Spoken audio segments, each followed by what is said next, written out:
Deutsche Bank is going where others fear to tread. It's ploughing money into investment banking.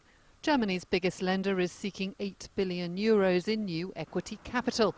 It wants the cash to cover the cost of new regulations and drive investment banking, especially in the United States.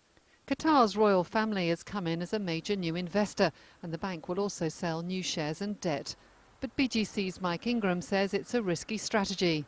I think there is a certain amount of scepticism as to what the long-term returns on that equity are actually going to be. That isn't unique to Deutsche Bank. I think it's an issue for banks everywhere in light of the higher capital requirements and the heavier cost structures, control of risk, etc. In recent weeks, Barclays and UBS have both announced plans to retreat from investment banking, focusing more on the retail side.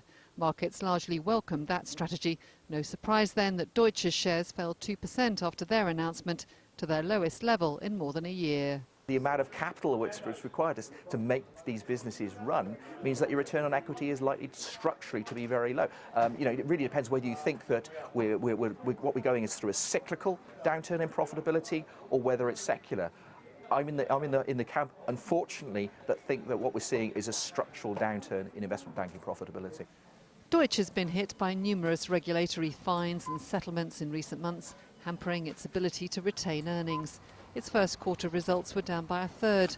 The new money will help it boost capital ratios and keep ECB regulators off its back.